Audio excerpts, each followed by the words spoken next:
Hi folks, welcome back. Now, if you've been feeling like the left has taken a nosedive into an ayahuasca trip where patriotism is hate speech, you're not crazy. You just have common sense. The Democrat intelligentsia has become a glorified laundromat for failed state ideology, spinning out policies that make Venezuela look like a functioning republic. These are the same folks who keep selling you lockdowns 4 years after the end of COVID, keep promoting identity politics like George Floyd OD'd yesterday, and are now openly rooting against America because nothing says justice like begging the world to sanction your own country while tweeting from an iPhone made with Chinese child labor. In today's episode of Clown World Chronicles, we're diving into the latest parade of progressive self-humiliation, from moral grandstanding that doubles as national sabotage to intellectuals who sound like Reddit trolls with tenure. So buckle up, because the left's meltdowns aren't just cringe, they're contagious. And there's no greater example of that than MSDNC mouthpiece Elie Mystal. I don't say this lightly, but our country needs to be sanctioned. We are the bad guys on the world stage. We are a menace to not only free people everywhere. Get out of here. But we are a menace to peaceful people. I'll pay for your ticket at this point. And I'm not even going to say that we've only been a menace for the past 3 or 4 months, right? Like, when does the international community decide that enough is enough? I know we're rich. I know we've got a lot of money. I know that people want to buy things from our country because we're rich. Or want to sell things to our country because we're rich. But at some point, the international community has to stand up to us because we are a bad guy on the world stage. Oh, shut up. And so we should be sanctioned. We should be sanctioned. For what? And rebuked. If you hate America this much, just leave. Not for our sake, but for yours. Go somewhere that aligns with your values. Here, I'll even start the Get Out of America Fund to help you self-deport. But here's a catch.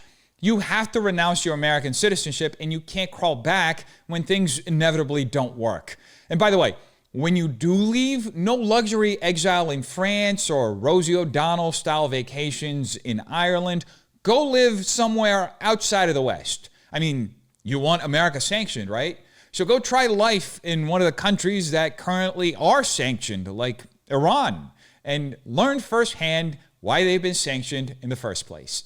You see, folks, Elie Mystal's rant is more than just self-hatred. It's the logical end of an ideology that teaches grievance as virtue and frames American strength as global oppression.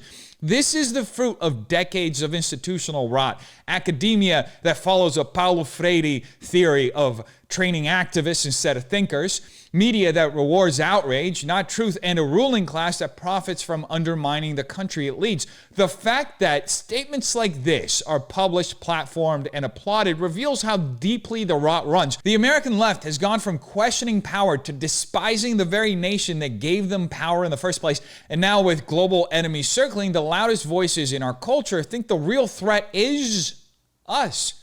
That's not dissent, by the way. That's just straight up institutional decay. And there's no greater place to witness the left exercising this than in the halls of Congress, where Florida Representative Maxwell Frost recently said this. Yeah, see, they say they're pro-life because they want the baby to be born, go to school, and get shot in the school. Die in the school, die on the streets. No.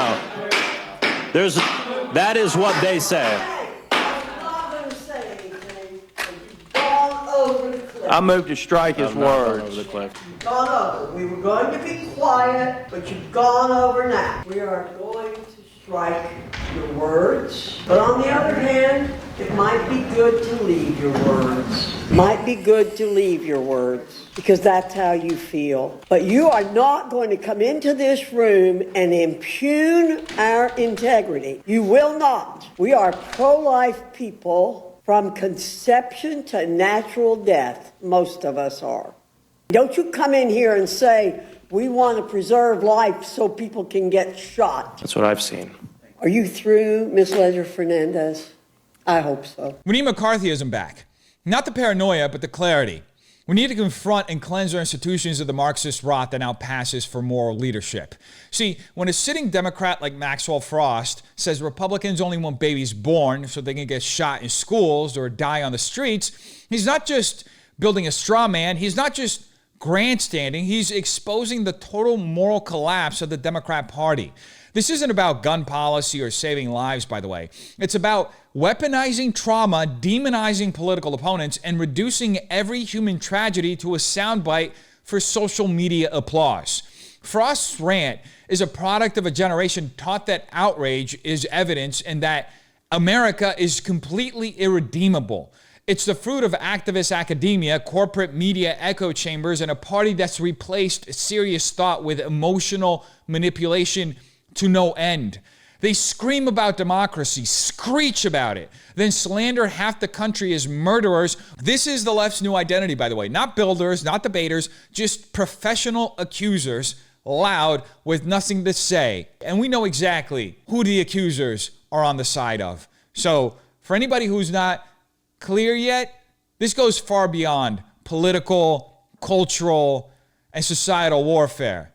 This is spiritual, and it's never been more clear. And it's infecting every level of the Democrat Party, even the children of Democrat leaders like Tampon Tim's daughter, Hope, who one can only hope she shuts up because man, oh man, talk about sticking your foot in your mouth. She's an expert at it. Alligator Alcatraz. Yep. Are we fucking serious right now? Yes, we are. These people are literally supervillains, but they're not very good at it. They're just fucking cruel. Cause what the fuck? Alligator Alcatraz? Are you fucking kidding me? I don't even know what to say. I'm like trying to process. What the fuck? That's like literally all I have to say. What the actual fuck? If this doesn't tell you these people are fucking losers, nothing else will. Oh. Legitimately. Who does this shit to people? I don't care if you don't like someone. Who does that shit to people? Common sense people. Like at this point, they're just like making up the cruelest ways they can torture people they don't like because of their skin color, where they're from. Oh my God. Wake the fuck up, America. Seriously. To be celebrating the 4th of July and we have fucking Alligator Alcatraz. You know, personally, I prefer Gator Gitmo, but let's get serious for a second. This isn't about reptiles or rhetoric, okay? It's about how utterly detached the progressive elite has become from reality. Tampon Tim's daughter's meltdown over a Florida detention facility complete with F-bombs and fever dreams about racial torture is a snapshot of a political class raised on feelings over facts, activism over accuracy. The facility in question, dubbed Alligator Alcatraz by critics, is simply a secure immigration holding center, nothing more sensational than what already exists in the majority of blue states. But in today's cultural landscape, if a Republican does it, it's fascism. If a Democrat does it, it's humanitarianism. This outrage isn't about policy, it's about control over the narrative, okay? We've bred an entire generation taught to equate strong borders with cruelty and law enforcement with oppression, all while ignoring the real damage of open border chaos on our sovereignty. When every enforcement measure is framed as evil, you don't get justice. You get anarchy dressed up as virtue. And actually, that makes a lot of sense because the left does love a little bit of anarchy, as we've seen in the LA anti-ICE riots. Anyway, since we're talking about delusional liberal feminists, might as well go through a gallery of the final bosses of that ideology, starting out with Charlize Theron, who recently went viral for this clip. With women, it's always like, something must be wrong with her. She can't keep a man. She must be a real bitch. What a cunt. I love that I don't have to run every fucking thing by a guy. I'm having the kind of sex I never had in my 20s or in my 30s. We should be the ones that are like, fuck you. Like, I'm gonna have an orgasm. But I did just recently fuck a 26-year-old and it was really fucking amazing. Why are 50-year-old feminists so fixated on acting like the men they claim to despise? Charlize Theron proudly broadcasting her hookup with a 26-year-old isn't liberation, it's mimicry. It's the sad performance of a generation told that empowerment means becoming a caricature of the very male behavior they once called toxic.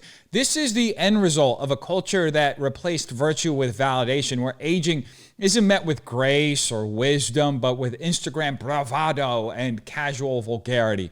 The sexual revolution promised freedom, but what it delivered was loneliness, ego, OnlyFans accounts, and a desperate hunger to prove relevance through shock value.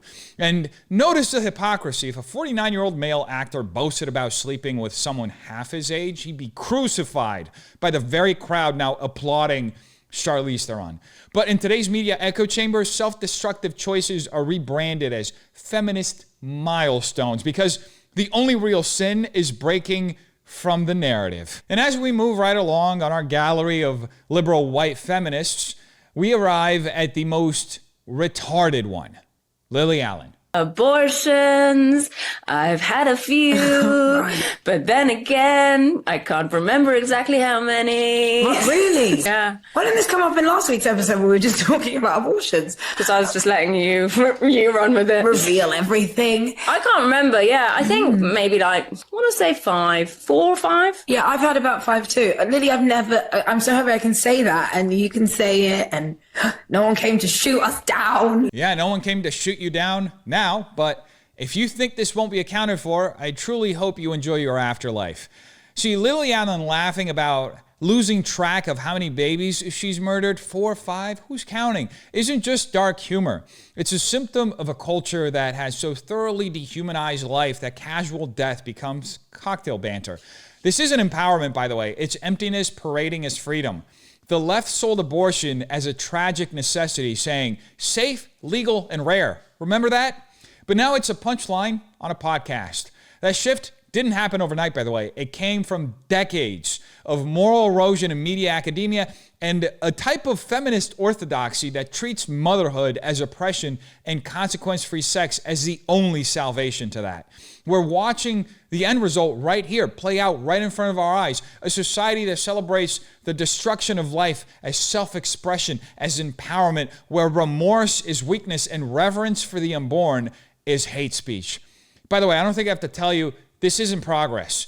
It's spiritual decay with a laugh track and an ultimate glorification of the one below. Speaking of glorifying the one below, we have his favorite, Lady Gaga. What cringe thing is she doing now? Intrinsic value. I love the LGBT plus community. Thank you for always being there for me. Jesus Christ. God, stop, the dude. LGBTQ plus community leads the world. It always has. Plus, it has the best flag. It's such an important time in history for us to have each other. Love, protection, joy. Wow. Community inspiration. Upholding intrinsic value. If you thought ASMR was unwatchable, just add pandering and a nightmarish school whispering sweet nothings into the void of Western collapse. Lady Gaga's bizarre, breathy tribute to the LGBTQIA NPC plus community isn't about love or unity. It's a performance drenched in shallow sentiment and propped up by a movement that now functions more like a cult than a civil rights cause, which it never actually was. When she calls the Pride Progress flag the best flag, she's not celebrating diversity. She's signaling allegiance to an ideological hierarchy where identity is currency and dissent is pure blasphemy.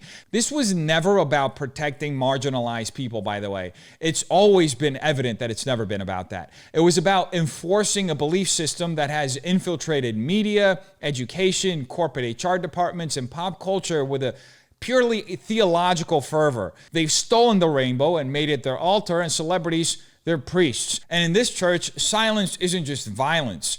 Disagreement is too. And it's also never been more evident that they are absolutely going bonkers over the fact that they're getting the smallest amount of pushback on the insanity they've been trying to push to no end on this country and the entire world. Case in point, Gigi Gorgeous, the YouTuber, trans YouTuber, just had a full-blown meltdown over this. What is trying to be done to us? Really scary. I mean, the pendulum will always swing, and I think right now it's terrible. And I've had girlfriends of mine have to renew their passport or get their driver's license done, and even though their gender has changed from male to female, or vice versa, they're getting their new driver's license or ID, and it's being switched back. And I can't imagine how that feels. Like, it could bring me to tears. I feel like that is, you work so hard, and then you get dragged all the way down. And there's so many different ways that they're trying to do that to us, but I just think we have to stay positive. We have to be visible, and Pride now is so important because, like, I get to come here and scream from the rooftops like how proud I am, how loud I am, and it's just, it's extremely devastating what is trying to be done to us. First off, nothing is being done to you. A return to objective reality isn't a personal attack. Only a deranged narcissist would frame it that way. Second, the pendulum swung your way for over 2 decades. Christians, conservatives, moderates, even people who just knew better stood by in stunned silence as gender ideology infiltrated schools, medicine, law, and the media. But the moment you went after the kids, that's where it was game over. So Gigi Gorgeous, you can cry all you want over the trauma of having to select male on a government ID. That's not brave. It's the perfect symbol of a culture that thinks feelings should rewrite biology and that personal identity should dictate public policy. This is what happens when reality becomes optional and self-perception becomes sacred.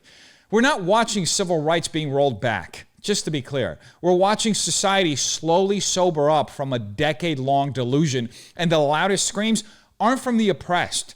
They're from those watching their ideological monopoly collapse in real time with no foreseeable restructuring of it in the future because it is unsustainable and most people do not want it. So the question isn't just what's happening to America, it's what are we willing to tolerate in the name of so-called inclusion or coercive compassion or the cultural Marxism they've rebranded as progress? At what point does empathy become enabling? When does tolerance turn into surrender? You don't need to be religious, conservative, or political to feel that something foundational is being hollowed out by the left. You just need a conscience and a memory. If reality itself can be rewritten to soothe someone's feelings, then truth becomes a casualty. And with it, everything that once anchored a sane society. All of a sudden, moral relativism is acceptable. So what's right and wrong?